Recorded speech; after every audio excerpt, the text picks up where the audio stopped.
టీడీపీకి కంచుకోటగా ఉన్న ఆ నియోజకవర్గాన్ని బద్దలు కొట్టాలని వైసీపీ పావులు కదుపుతోందా? వైఎస్ఆర్సీపీ ఎత్తులకు పై ఎత్తులు వేసేందుకు జనసేన దృష్టి పెట్టిందా? ఆ బలమైన మహిళా నేతను ఎదుర్కొనేందుకు జనసేనే సరైన ఆయుధమని టీడీపీ భావిస్తోందా? జనసేన అధినేత ప్రత్యేకంగా దృష్టి పెట్టి వ్యూహాలను రచిస్తున్న ఆ నియోజకవర్గంలో అక్కడ జనసేన పార్టీకి ఉన్నటువంటి బలబలాలేంటి? Watch the story.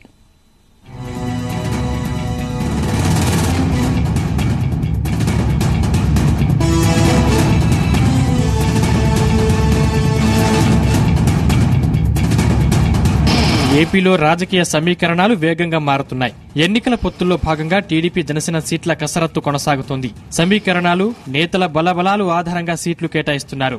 జనసేన నుంచి టీడీపీకి తమ పార్టీ పోటీ చేయాలనుకునే సీట్లపైన ప్రతిపాదనలు అందాయి. దీంతో ఇప్పుడు టీడీపీ ఈ సీట్ల కేటాయింపుపైన కీలక నిర్ణయాలకు సిద్దమైంది. ఇప్పుడే సీట్లు ఎవరికనేది బయటకు చెప్పడం ద్వారా సమస్యలు వస్తాయని భావిస్తున్న రెండు పార్టీల అధినేతలు అంతర్గతంగా మాత్రం కసరత్తు కొనసాగిస్తున్నారు. ఈ నేపథ్యంలో గుంటూరు నగర రాజకీయాలపై జనసేన అధ్యక్షులు పవన్ కళ్యాణ్ ప్రత్యేకంగా దృష్టి సారించడం ఆసక్తి రేపుతోంది.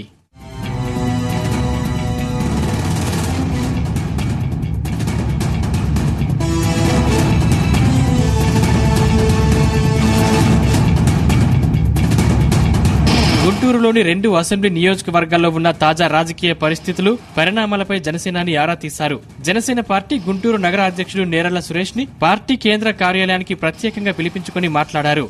గుంటూరు నగరంలో వచ్చే ఎన్నికల్లో జనసేన అనుసరించాల్సిన వ్యూహంపై దిశానిర్దేశం చేశారు. పార్టీ కమిటీలు, నగరంలో కీలక నాయకుల పనితీరు గురించి పవన్ కళ్యాణ్ ఆరా తీశారు. వచ్చే ఎన్నికలకు సన్నద్దమవుతున్న తీరును తెలుసుకున్నారు.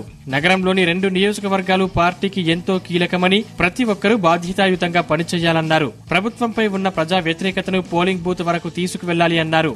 ఇందుకు అనుగుణంగా శ్రేణులను ఎప్పటికప్పుడు సమాయత్తం చేస్తూ పార్టీ ఆదేశాలను అనుసరిస్తూ ముందుకు వెళ్లాలని సూచించారు. రాజకీయంగా ఏ చిన్న విషయమైనా ఇబ్బంది వచ్చినా పార్టీ కేంద్ర కార్యాలయం దృష్టికి తీసుకురావాలని స్పష్టం చేశారు. ఖచ్చితంగా గుంటూరు నగరంలోని 2 నియోజకవర్గాల్లో బలంగా జనసేన సత్తా చూపేలా ప్రణాళిక సిద్ధం చేయాలన్నారు.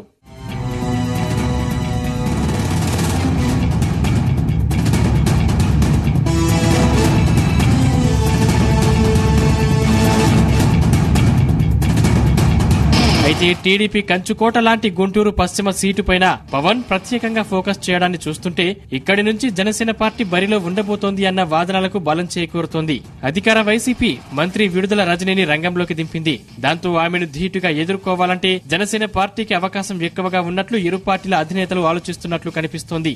దీనికి కారణం జనసేన పార్టీ అయితే ఇటు కాపు సామాజిక వర్గంతో పాటు టీడీపీకి ఉన్న కమ్మ సామాజిక వర్గం ఓట్లు కూడా పడే అవకాశం ఉందంటున్నారు. దాంతో గుంటూరు వెస్ట్ లో టీడీపీ జనసేన కూటమికి విజయం వరిస్తుందనేది ఇరు నేతల ఆలోచనగా కనిపిస్తోంది. గుంటూరు వెస్ట్ ఇన్ఛార్జిగా ప్రకటించినప్పటి నుంచి తనదైన శైలిలో దూసుకుపోతున్నారు విడుదల రజని. దాంతో ఆమెకు అడ్డుకట్ట వేయటానికి పవన్ కళ్యాణే స్వయంగా వ్యూహం రచిస్తున్నట్లు లోగుట్టు. మరి పవన్ కళ్యాణ్ రజని దూకుడికి అడ్డుకట్ట వేయగలరా లేదో చూడాలి మరి.